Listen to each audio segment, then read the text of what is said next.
The Tennessee Volunteers are the #1 ranked team in the country. College football playoff rankings dropped last night, and a lot of people in Knoxville, it sounds funny to say if you were to jump in a time machine from August and jump to right now and see you're #1 in the country, but they expected it. I know it's crazy to even have this conversation right now, but it was expected last night. You would have had a lot of frustrated people in Knoxville, Tennessee, if the Tennessee Volunteers were anywhere besides the #1 spot.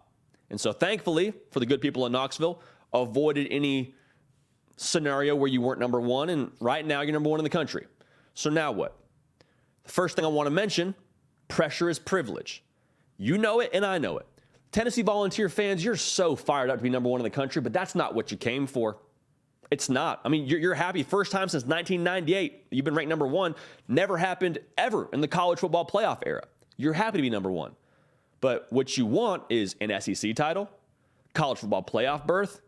Dare I say it, the folks in Knoxville are thinking national title. Those are all evidently realistic at this point in time.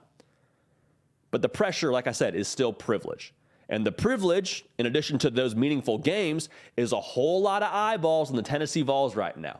Currently, the team is 14th in terms of the On3 consensus team recruiting rankings when it comes to the recruiting class they have right now in 2023. Number 14. I'm just going to say this. I am not Charles Power, director of scouting. I'm not Chad Simmons, director of recruiting here at On3. But I'll just say this. If they keep winning, I would expect that number to go up because a lot of kids are going to see what's happening in Neyland Stadium and say, I want to go play in that offense. I want to go play in that front seven. I want to go help out that secondary. I want to go play for Josh Heupel and kind of be a part of what they're building there because that looks special, and it's only year 2. This program right now, I promise you, it is very, very easy to sell. Very easy to get into a kid's living room and just tell them that, hey, you want to go to Tennessee? Here's the reasons why. I mean, the program sells itself right now. And so, like I said, the games are going to be huge. We're going to talk about those, especially on this channel. We already have talked about it. But the recruiting impact, I don't think can be overstated. As all of you know, recruiting is the lifeblood of college football in the future. That's how you build a program. Not just a winning season, how you build a program. And Tennessee has got a tremendous opportunity to do that right now. If you haven't already, subscribe to the channel. Thank you to the hundreds, dare I say thousands of Tennessee faithful that have already joined us at the party. If you haven't yet, we'd love to have you. Go ahead and subscribe. Here's the other thing that I want to make sure we hit on. There's going to be a lot of naysayers, right? A lot of people that say Tennessee shouldn't have been there. It should have been this program. It should have been that program. And I'm just going to kind of prep you for that whole argument. A lot of people are going to say that. And the reason why they're going to say that is because it doesn't totally make sense. It doesn't. I think Tennessee is the best team in the country today. I think they were ranked appropriately last night, but I can even admit it doesn't make sense. It's not supposed to happen like this. This team won 7 games a season ago. They're in their second year of the Josh Heupel era. They played Alabama last year, got beat by 28. It's not supposed to be a total revamp. It's not supposed to be this quick.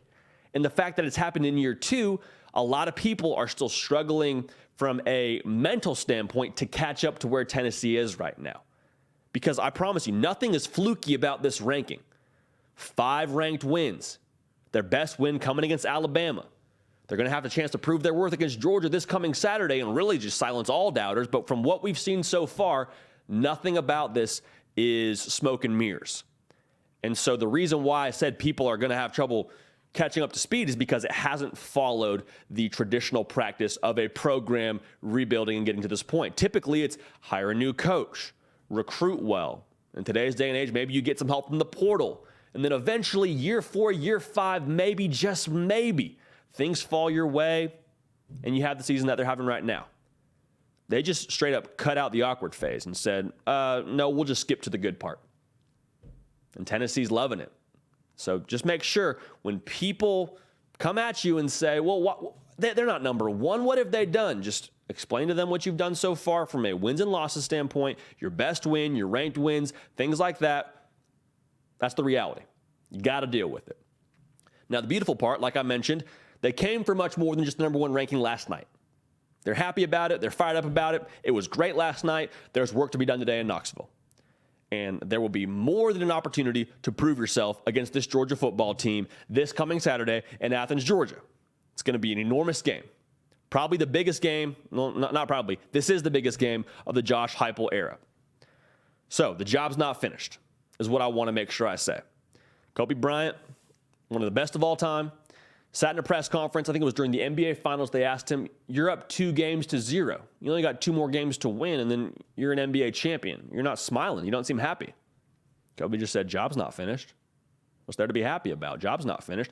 That's the sentiment right now internally at this Tennessee football program. I promise you. Josh Heupel, level-headed as they come.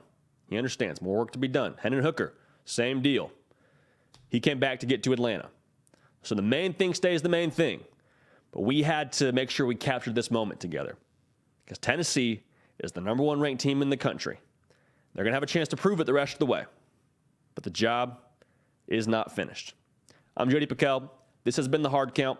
Nick Brake does the real heavy lifting behind this whole operation.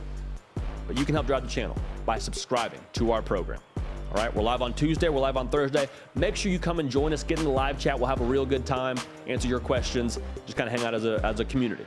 All right? So until then, we're going to keep the party rolling, and we will see y'all next time. Hey, y'all. Thanks so much for watching. Subscribe to the channel here to make sure you don't miss an episode of The Hard Count. Also, be sure to check out other videos on the On3 YouTube channel.